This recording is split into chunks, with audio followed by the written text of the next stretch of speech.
Changing Coasts, a tremendous tale. The epic story of our coastline and its shifting shores, all told in just 6 minutes by this pencil, this brush, and this hand. It's a story of luscious landscapes, sun-soaked sands and sparkling seas, of towering cliffs, amazing natural wonders and legendary rocks, of salt marshes, rolling dunes, mud flats, creeks and coves and secret islands, of monstrous fogs and raging storms, endlessly clawing at the crumbling shore. A tale of human habitations, seaports, ferry terminals, and expanding conurbations, of dugouts, longboats, galleons, paddle steamers, hovercraft, container ships, luxury liners, and super yachts evolving, all plying their trade across the watery main, and of one creature's boundless ingenuity at holding back the sea, or sometimes not. Now let's zoom in to the end of the last ice age, 18,000 years ago. 18,000 years ago, I hear you cry. Oh, yes. But by using the very latest scientifically accepted measurement of time, the granny, at 1 granny every 50 years, that's only about 360 grannies. No more than you'd see on a short stroll down Blackpool Promenade, for heaven's sake. Now, where was I? Oh, yes, just 360 grannies ago. So much of the Earth's water was locked up in ice that the oceans were a whole 100 metres lower than they are today. That's about the height of St. Paul's Cathedral. As the ice and snow retreated, all this was still one big landmass, east, west, and south.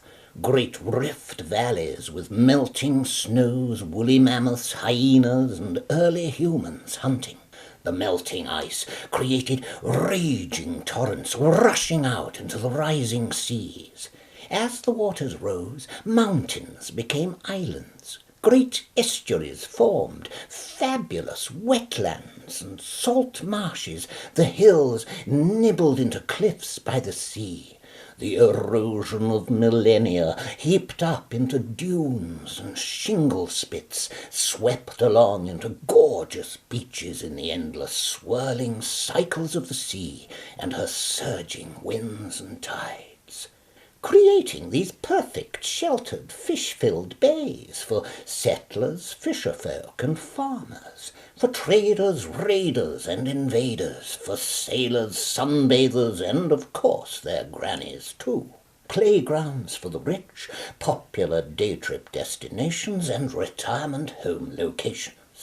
About 8,000 years ago, 160 grannies ago, we were still connected to the continent by a land bridge here. A place like Poole Harbour, for instance, about here, with still rolling hills and vales, rivers like the Froom, the Biddle, and the Sherwood, flowing between the ancient hills of firs, of green, of Brownsea, out into the plains to join the ever-widening Channel River, till at last the land bridge was swept away to make the Channel, and so the British Isles. But nothing ever stands still round here. At low tide our coasts are strewn with signs of bygone times and wooded landscapes long ago. And as the climate changes and the earth warms, and we do our best to slow it down, or maybe not, I don't know, the ice is melting, the seas are rising once again, more tempests, more floods, more landslides. In terms of future grannies, this granny's daughter's daughter may well be dipping her daughter's toes into seas a whole metre deeper than they are today.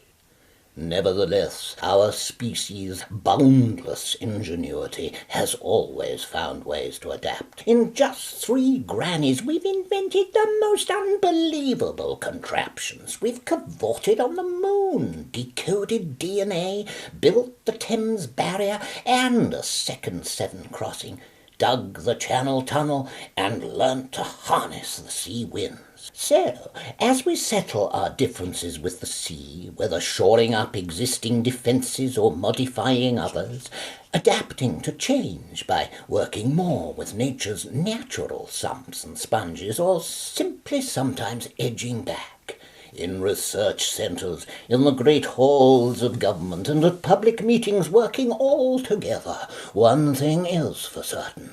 Our ancient and tumultuous love affair with the sea will continue in future lives, on future shores, here on the ever-changing coastlines of the great spinning Mother Earth.